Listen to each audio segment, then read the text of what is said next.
Hi, I'm Venus O'Hara. Welcome to a new video. I make content about holistic self-love, and today is day 14 of my Vlogmas journey. And today I wanted to talk about whether you should wait for marriage to have sex. What are the advantages of waiting or not? And I'm inspired to make this video after yesterday's video, which was called Sex and Religion. And in that video, I shared about my journey or my experience of receiving a Catholic upbringing, very Catholic, all the repression, all the guilt, and now being a sexpert. And for some people that may seem that I've gone from one extreme to another, but I like to see it as in a more kind of moderate, with a more moderate lens, because for me, I don't really advocate for, let's say, hookup culture or porn or all these, or instant gratification and just reducing sex to just a physical act. I like to see it as something sacred.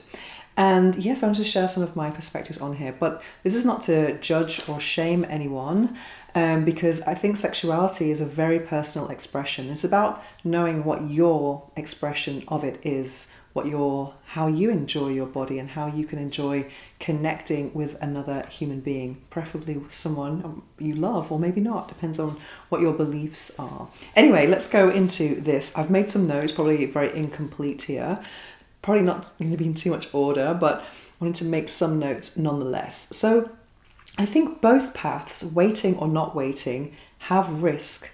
And I think sometimes those who choose the waiting path may assume that there's no risk in that path, but there is a big risk.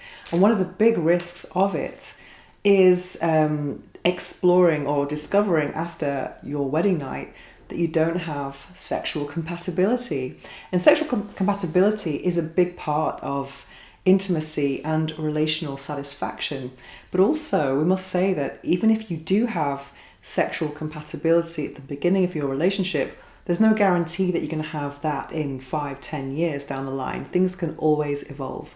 But what's really important with any type of relationship, not just talking about sex, is having the desire to grow and to invest in the third entity, which is your relationship. I like to think of it as 1 + 1 = 3, and you have to be invested in yourself, invested in your partner, but also invested in the relationship, and know how to bring up things when they're not quite working. And that goes for sex as well. And speaking about sexuality can be very difficult. And if you're from, let's say, a more kind of religious background, that could be even more challenging. But that doesn't mean it's impossible. There are so many resources now that you can use online, or you can consult. And there are many ways to talk about the intimacy and how to make it more satisfying. And even if you've had that and lost it, or you're just trying to find it, there's always a way if you're willing to explore that. Anyway, so let's go into this. So let's go back to the risks. I think a lot of people who decide to wait, often it's based on religious belief systems, and there's nothing wrong with that as long as that's what you're choosing, and that's what makes you happy, and that's what brings you fulfillment. A lot of people think it's a low risk route because it means there's less risk of STIs, sexually transmitted infections, unwanted pregnancy. But that doesn't mean, there are always risks, because just because someone's saying they're monogamous and faithful doesn't mean that it's true. And also in these contexts of let's say waiting until your wedding night, often people might not use any kind of barrier method of contraception, or any kind of safe sex method such as condoms, and that's kind of opening. You're really trusting someone with your health in that way. But of course, you have to trust. Well, it's ideally you do trust your partner, especially if you're thinking of spending your life with them and making a huge commitment like marriage. But there are no guarantees. And we know, I've just seen something on the news today, which I'm not even going to mention the names of it, but there's been another kind of religious scandal. Someone with a very respectful role in a church was doing some not very divine things, let's just say. And there's so many stories of that. So I think a lot of the time, people who have, let's say, religious lives, a lot of the time it can be about appearance and not really following through behind closed doors. And you have to find someone who has the same values as you and who you can really trust. That's just so important. And so there is beauty in waiting and just being with someone who's never been with anyone else. I think there is definitely beauty in that. And sharing that first time, sharing the journey of exploration. I remember when I lost my virginity to someone who had more experience than me, I always felt, oh, maybe I'm being compared to someone else. But that didn't last too long for me. But there is that kind of fear. But I think if you don't have any other reference, that can have this beautiful kind of bonding effect as well. But also, if you don't have any reference points, how do you know what you like? I think it's important to explore yourself, and also to maybe build up to that moment of penetration, because sex is not just about penetration. That's very, very, very important. I think sometimes when the emphasis is on sex for procreation, there's a lot of emphasis on penetration, but there are so many other ways to enjoy your body as well. I remember I gave a workshop a couple of years ago in Soho House here in Barcelona, and it was a really popular workshop. There was about 80 people there, and there was one a woman who put her hand up and she said, I don't know how old she was, must have been in her late 20s, but she said that she'd recently lost her virginity, and she was just like, is that it? Is that all? What's everyone going on about? And I think, I can kind of feel for her, because I think, we have all this pressure from, let's say, online, all this sex appeal in social media, songs talking about sex and desire. It's kind of like this, it's everywhere and it's nowhere, it's, sex sells perfumes and cars, but at the same time, we can't talk about it. So it's can be very confusing to actually know what your beliefs are, because there's so much influence from external sources. So I think it's very important to actually be able to connect with yourself and your body and your soul, and just really try and connect with your body and get to know what your body wants, and also to love your body and not feel ashamed of it. I think that's one of the big problems I see with more kind of let's say conservative approaches to sexuality. I think sometimes there is a lot of body shame about even non-religious contexts as well. If you go to a supermarket in the cosmetics area, you'll always find the vagina cleaner or some kind of intimate wash. Where's the penis cleaner?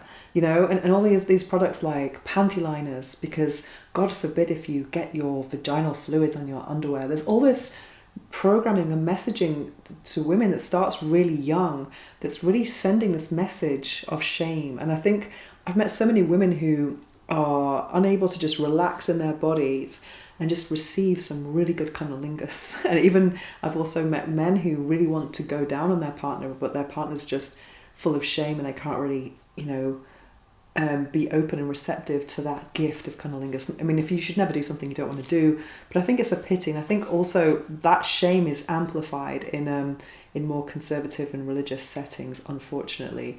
So I really think, I really believe in celebrating your body and connecting with another human. I think it's just a beautiful way to co-create love and intimacy and pleasure. Yeah, I just love that. That's why I do what I do. I'm just so passionate about it. But let's going back to the not waiting. I think, sexual compatibility is a really big part of a relationship. And, having a reference of other partners, or even with just one partner, I think it's more insightful of knowing yourself. I don't think you have to have lots of partners to get to know yourself, but having that curiosity, at least with one partner or a couple, could be, a way to actually explore your own desires. And I found that, different people kind of stimulate different things in me as well. So yeah, you can be more playful with one or more loving with another, but at the same time, it's about also different relationships bring out different things in you and different phases in life. So I think, whatever you choose, whether it's waiting or not, I think you have to think about what is your perception of sexuality, what is your perception of sex, and it shouldn't, I don't think it's good if it's seen as something you do to please the man and to do marital maintenance because otherwise he's going to have sex with a secretary. I mean, that's just kind of like not really the best or most empowering vision or point of view to have around sexuality. I think we should see it as a co-creation, a coming together, a union and an exploration, a way of celebrating your union, your love and your bodies together. And that's a really beautiful thing to experience, and that goes for any type of relationship, whether you're waiting until the wedding night or not. I think that's the most beautiful way, but that's my opinion. I mean, not everyone might not believe the same thing, but something that is very important is also I think, you know, defining sex with penetration is also can be very limiting. I think, you know, building things up, exploring touch of different parts of your body, not just on the genitals or the breasts, and really building up intimacy can be a more comfortable way to start to explore intimacy with a partner. And also, what was I going to say here? I think one of the most important things has to be emotional safety. Emotional safety is very important in any sexual encounter. So you must have this feeling of safety before you can surrender and do something so intimate as having sex with someone and not feel any pressure at all. It should be, you know, a co-creation, something that has to be lots of mutual desire and trust, and know that person so well that you kind of feel safe knowing what's going to happen afterwards, and also talk about it as well. I think it's important to talk about the event before it happens, and manage your expectations as well. And also think about different outcomes and what you would do in that situation. You can never talk too much about sex. I think the more you talk, the more you're going to get to know your partner. And also talking about sex can be a form of foreplay, and it's very erotic, yes. So trust and safety are very important, getting to know your body. And also, you know, one of the big risks of, you know, casual sex is when people ghost you. You know, you can think that you've had this amazing connection with someone, they tick boxes, you had a great time on a date, then you have sex and you think it means something, and then they just kind of disappear. I think having that conversation about what it means, or what it means, and what's the purpose of sex and what's the purpose of this sexual encounter could be very helpful, no matter what your perspectives of sexuality are. Yeah, so I think there are advantages of both paths. It all depends on your belief systems and your why. I think it's important to know what your why is and make sure it's yours and it's not coming from someone else telling you what you should do, because if you don't do it this way, you're not lovable. And that's the kind of old programming that we received, especially, you know, years ago, even today in some society, in some communities, it's this idea that if you lose your virginity, you are less worthy of love or something. I think that's just such a wrong way of thinking. But, you know, I don't think it comes necessarily from, you know, in the past, before, you know, contraception, having sex as an unmarried woman was very risky, because if there was, let's say, an unwanted pregnancy, there was a big high risk, because a man could leave you and then you're kind of like stranded and you've got no means of looking after yourself, you know, depending on what year it was and what society you were in. But it was a big risk for a woman. And I think today there is always going to be a risk involved. So it's about really reducing the risk, the risks that are present as much as possible. And I really think one of the best, my number one tip for good sex is choose your partner wisely, because, you know, it does take two to tango, and it's really important to be with someone who ticks lots of boxes, not just the sexually attractive box, but also someone who is helping you, who connects with you on an emotional level, a spiritual level, and who has the same objective that you have for this encounter, whether that's marriage or a fling. Just make sure you're both on the same page, and that's the most important thing. And I think I'm going to leave it there for today. I've talked about a lot of things in this video, and I'd love to hear your thoughts on sex before marriage. Yes or no? What are your perspectives? What do you think about the risks and the rewards? You got to do a risk-reward analysis. I think that's a good idea too.